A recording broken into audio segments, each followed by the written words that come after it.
Thank you, Mr. Speaker. Mr. Speaker, I would like to provide an update to the House and the listening public on the tremendous amount of work that's being done within the Ministry of Education, the Department of Education, and the Learning First program.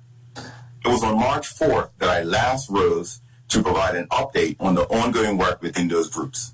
But I'm happy to say that there is still much work taking place and great things to report about. Mr. Speaker, one of the 3 R's that form the foundation of learning in school is that, of course, arithmetic, more commonly known as math.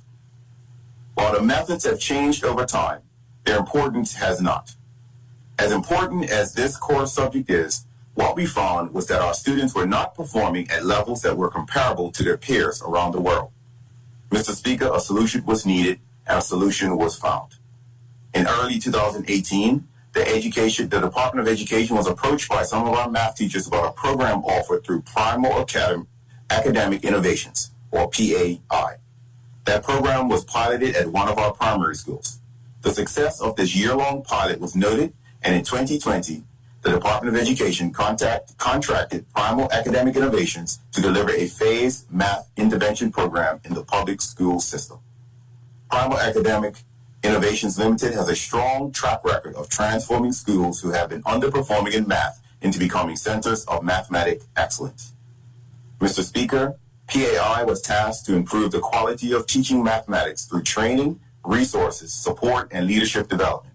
Their work included training and coaching of teachers with low-performing classes, curriculum development, assessment of materials for standard-based grading, guidance to schools falling behind due to COVID restrictions, development of teaching resources, assessment and analysis, guidance to math teacher leaders and school principals, and monitoring student work to ensure standards increase. Mr. Speaker, the work of PAI has proven to be exactly what our system needed. From 2019 to 2020 compared to 2020-2021, the data has shown primary student outcomes have doubled and in some cases tripled. These are outcomes that this government wants to see and will continue to build on. Mr. Speaker, this math program aligns with education reform, which is to increase the academic rigor and enhance the quality of teaching practice and systematic leadership.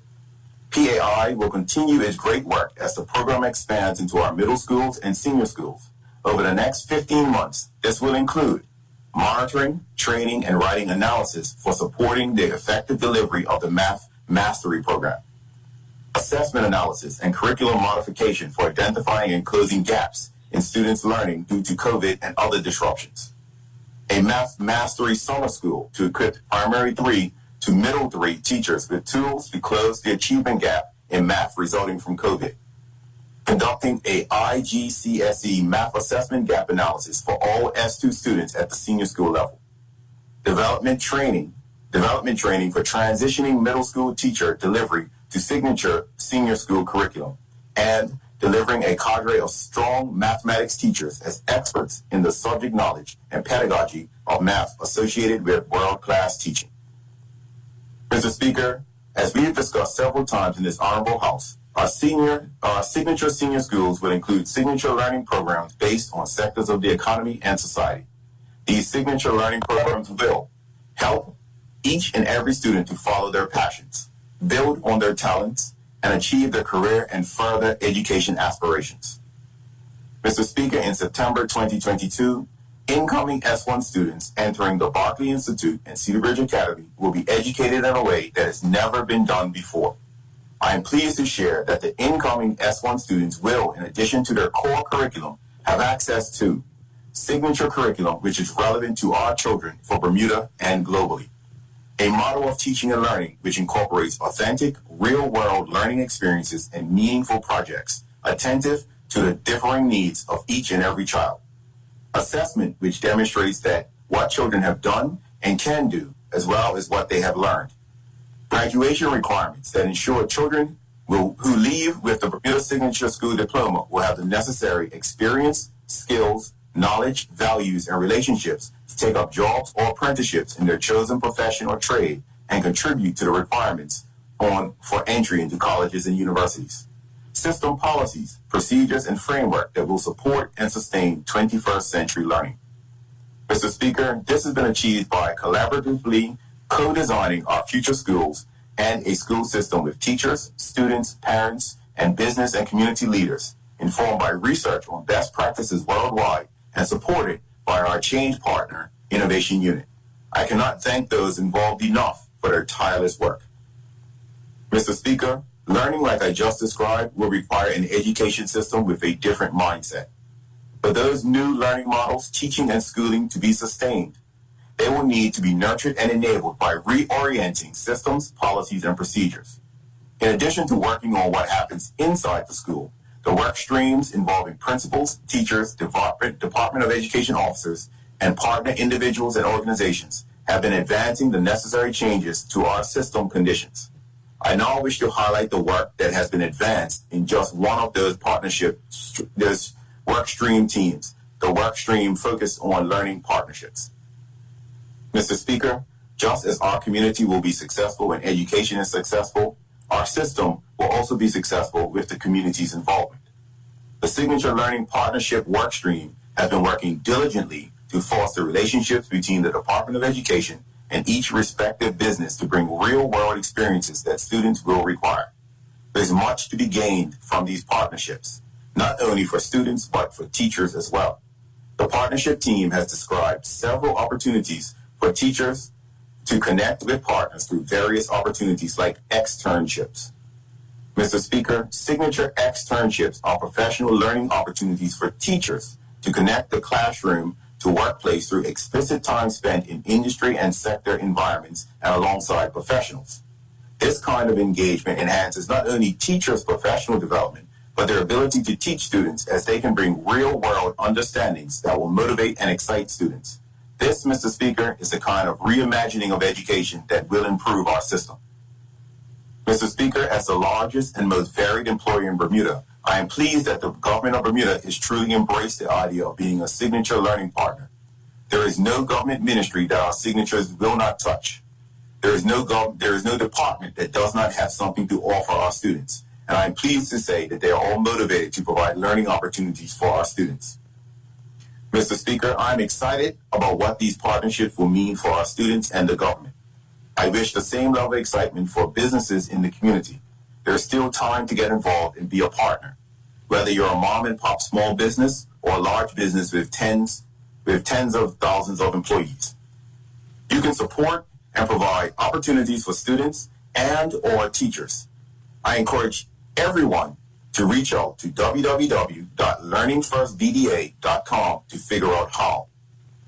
Mr. Speaker, beyond September 2022. In April 1st, 2022, the parish primary schools and the next signature school we anticipate opening for our young people in the academic year starting in September 2023. These are Francis Patton Primary School Site, the Purvis Parish Primary School Site, the Hospitality and Tourism and Education Services Signature School at a site to be confirmed. Mr. Speaker, in addition to the work needed to open the signature schools in 2022, we will begin to work to open 2 parish primary schools and another signature school in 2023. Work will continue to be done to build upon the health and social care and financial and insurance services signature programs for S2 and S3 at the Barclay Institute, and the Science, Technology, Engineering, and Math, or STEM, and the Trades and Professions S2 and S3 signature learning programs at Cedar Bridge Academy. Additionally, we will expand the features of signature schooling into the core curriculum at both senior schools. Mr. Speaker, the Ministry of Education has established school transformation teams to participate in the design, prototyping, and implementation of new models of teaching, learning, and schooling. The school transformation teams will bring together education professionals, parents, business, and community members who are passionate about redesigning Bermuda's public schools to best prepare young people for a purposeful and thriving future. Again, I urge anyone interested in collaborating to build an improved school system for Bermuda to visit www.learningfirstbda.com and express an interest by May 24th to join a school transformation team on one of these sites. Mr. Speaker, I'd now like to speak to education reform immediate next steps. Although the last 24 months have been incredibly busy, there has been little time to rest for those involved in education reform across the So across the remainder of May and June, we will induct and onboard the new school transformation teams. This will bring teachers involved in delivering the new signature learning programs together across 2 weeks for a learning and planning immersion, and continue to engage each and every teacher across the island in professional learning on the features of our new transformed system. Mr. Speaker, to enable this, the Commissioner of Education recently announced to parents and the school community that we are bringing forward the end of the school year. The last day for students will be June 24th rather than June 29th, as published in the academic calendar.